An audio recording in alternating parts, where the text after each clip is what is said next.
ঈদের আগে এটিএম আজহারুলের নিঃশর্ত মুক্তি চায় জামায়াত। এদিকে চিপস কিনতে যাওয়া শিশুকে ধর্ষণ চেষ্টা, দোকানিকে বেঁধে মারধর। 10 দোকানে তালা দিলেন বিএনপি নেতার 2 ছেলে। এবং সর্বশেষ জানাবো, যারা পাশে দাঁড়াবে তাদেরই ভোট দেবেন, বললেন সার্জিস আলম। এতক্ষণ শুনছিলেন সংবাদ শিরোনাম, এবারে বিস্তারিত। তবে তার আগে অনুরোধ থাকবে আমাদের চ্যানেলটি সাবস্ক্রাইব করে বেল আইকনটি ক্লিক করুন। ঈদের আগে এটিএম আজহারুলের নিঃশর্ত মুক্তি চায় জামায়াত। পবিত্র ঈদ উল ফিতরের আগেই বাংলাদেশ জামায়াতে ইসলামের সহকারী সেক্রেটারি জেনারেল এটিএম আজহারুল ইসলামের নিঃশর্ত মুক্তির দাবি জানিয়েছে বাংলাদেশ জামায়াতে ইসলামের আমির ডক্টর শফিকুর রহমান। শুক্রবার এক বিবৃতিতে তিনি বলেছেন, বাংলাদেশ জামায়াতে ইসলামের সহকারী secretary general ATM Azharul Islam তৎকালীন ফ্যাসিস্ট সরকারের মিথ্যা ও সাজানো মামলায় বিগত 13 বছরের অধিক সময় ধরে কারাগারে আটক আছেন। তিনি আরো বলেন, ফ্যাসিস্ট সরকারের পতনের পর ফ্যাসিবাদ বিরোধী রাজনৈতিক দলের অনেক নেতাকর্মী মুক্তি লাভ করেছেন। দেশবাসী আশা করেছিল চরম জুলুম নির্যাতনের শিকার এটিএম আজহারুল ইসলামও স্বৈরাচার মুক্ত বাংলাদেশে মুক্তি লাভ করবেন। কিন্তু অন্তর্বর্তী সরকার ক্ষমতা গ্রহণের প্রায় 8 মাস অতিবাহিত হওয়া সত্ত্বেও এটিএম আজহারুল ইসলাম মুক্তি লাভ করেননি। এতে দেশবাসী হতবাক ও বিস্মিত। জামায়াতের আমির আরও বলেন, আমরা আসন্ন পবিত্র ঈদ উল ফিতরের পূর্বেই সংগঠনের সহকারী সেক্রেটারি জেনারেল মজলুম জননেতা এটিএম আজহারুল ইসলামকে জামায়াতের আমির আরও বলেন, আমরা আসন্ন পবিত্র ঈদ উল ফিতরের পূর্বেই সংগঠনের সহকারী সেক্রেটারি জেনারেল মজলুম জননেতা এটিএম আজহারুল ইসলামকে নিঃশর্তভাবে মুক্তি দেওয়ার জন্য অন্তর্বর্তীকালীন সরকারের নিকট জোর দাবি জানাচ্ছি, যাতে তিনি মুক্ত পরিবেশে পরিবারের সঙ্গে পবিত্র ঈদ উল ফিতর উদযাপন করতে পারেন। এদিকে চিপস কিনতে যাওয়া শিশুকে ধর্ষণ চেষ্টা, দোকানিকে বেঁধে মারধর। কিশোরগঞ্জের কাটিয়াদীতে 5.5 বছরের শিশুকে ধর্ষণ চেষ্টার অভিযোগ উঠেছে এক মুদির দোকানের বিরুদ্ধে। অভিযুক্ত মুদির দোকানে হাবিবুর রহমানকে আটক করেছে পুলিশ। শুক্রবার দুপুরের দিকে উপজেলার লোহাজুড়ি ইউনিয়নের দক্ষিণ জিরারপাড় এলাকায় এই ঘটনা ঘটে। শিশুটিকে গুরুতর আহত অবস্থায় কিশোরগঞ্জ জেনারেল হাসপাতালে ভর্তি করা হয়েছে। স্থানীয়রা জানান, স্থানীয়রা দোকানি হাবিবুরকে বেঁধে মারধর করে। পরে দুপুর 1টার দিকে খবর দিলে পুলিশ অভিযুক্তকে আটক করে। এ ঘটনায় শিশুটির বাবা বাদী হয়ে আটক হাবিবুর রহমানের বিরুদ্ধে ধর্ষণ চেষ্টার অভিযোগ দিয়েছেন। কটিয়াদী মডেল থানার ওসি তরিকুল ইসলাম বলেন, শুক্রবার বেলা 11:30টার দিকে হাবিবের দোকানে চিপস কিনতে যায় শিশুটি। তখন দোকানটি বন্ধ থাকলেও দরজা একটু খোলা ছিল। শিশুটি চিপস কিনতে দরজা দিয়ে দোকানের ভেতরে গেলে দোকানদার শিশুটিকে ধর্ষণের চেষ্টা করে। এ সময় শিশুটির চিৎকারে স্বজন ও স্থানীয়রা এসে বন্ধ দোকানের ভেতর থেকে শিশুটিকে উদ্ধার এবং দোকানিকে আটক করেন। 10 দোকানে তালা দিলেন বিএনপি নেতার 2 ছেলে। জমির মালিকানা দাবি করে 10টি দোকানে তালা ঝুলিয়ে দিয়েছে পটুয়াখালীর কলাপাড়া উপজেলার কুয়াকাটা পৌর বিএনপির সভাপতির 2 ছেলে। বৃহস্পতিবার সকালে সৈকত সংলগ্ন শুটকি মার্কেটে এই ঘটনা ঘটে। বর্তমানে ওই 10 দোকানের জীবিকা বন্ধ হয়ে গেছে।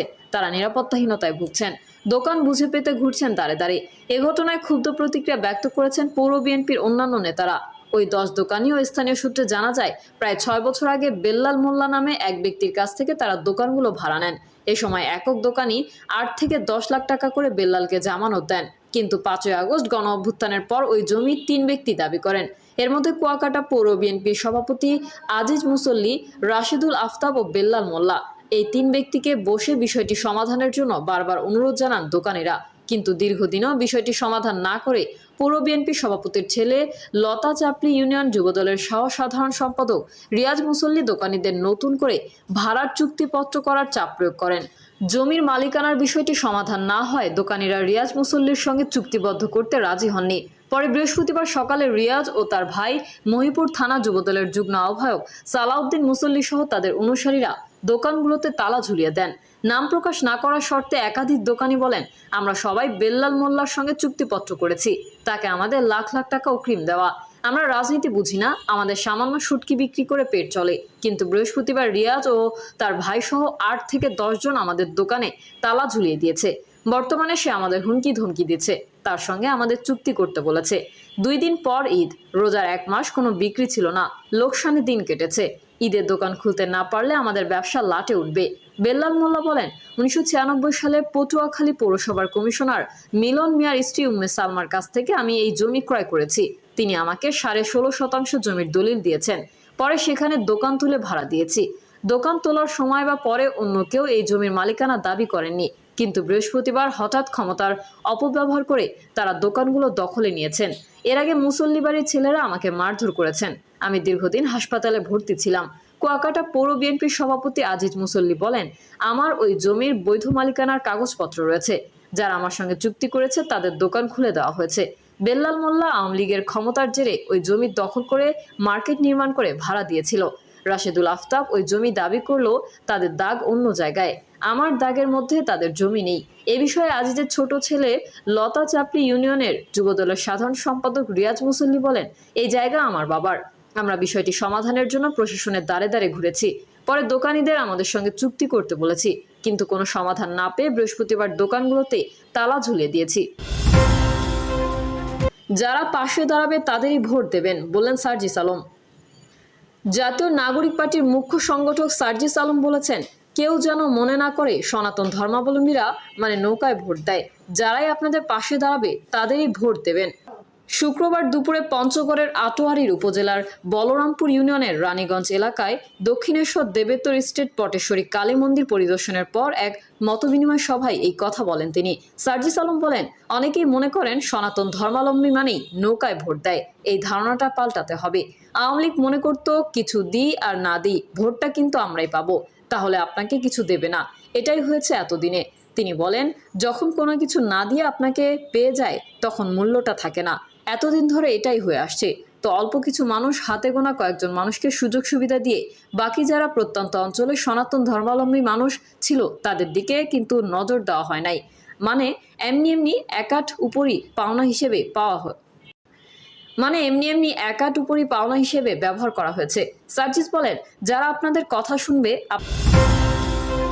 আপনাদের হয়ে কথা বলবে এবং আপনাদের কাজগুলো করবে, আপনাদের রক্ষার জন্য আপনাদের পাশে দাঁড়াবে, আপনাদের ভোটটা হবে তাদের জন্য। তিনি আরো বলেন, আটোয়ারি ও পঞ্চগড়ে আমরা যারা আছি আমরা যেন সবাই মিলেমিশে থাকি। এই দেশটা নির্দিষ্ট কোনো ধর্মের মানুষের নয়। যারা এই দেশের নাগরিক তাদের প্রত্যেকেই এই দেশ। 5ই আগস্টের পর আমরা বিভিন্ন সময় শুনেছি অনেকেই এলাকা ছেড়ে চলে গেছেন। আমরা শুনেছি অনেকের স্থাপনায় হামলা হয়েছে। এটা আমাদের হৃদয়ে রক্তক্ষরণ করে, কারণ যারা এগুলো করেছে তারা হচ্ছে সুযোগ সন্ধানী। তারা যে দখলদার, এই কাজগুলো আওয়ামী লীগের আমলে করেছে, এখনো স্বার্থের জন্য করবে। এরা কোনো দলের না, এরা হচ্ছে ধান্দাবাজ। এ সময় সার্জিস হিন্দু ধর্মাবলম্বীর বিভিন্ন সময়ের বিভিন্ন সমস্যার কথা শোনেন, সবাইকে নিয়ে একসঙ্গে কাজ করে সমস্যার সমাধান করার আশ্বাস দেন। এ সময় রানীগঞ্জ এলাকায় দক্ষিণেশ্বর দেবেত্তর স্টেট পটেশ্বরী কালী মন্দিরের ব্যক্তিবর্গরা উপস্থিত ছিলেন। সার্জিস আলমকে মন্দির কমিটি টুপি ও জায়নামাজ উপহার প্রদান করে। প্রিয় দর্শক, এই ছিল এখনকার সর্বশেষ সংবাদ। আপডেট সংবাদ পেতে চ্যানেলটি সাবস্ক্রাইব করে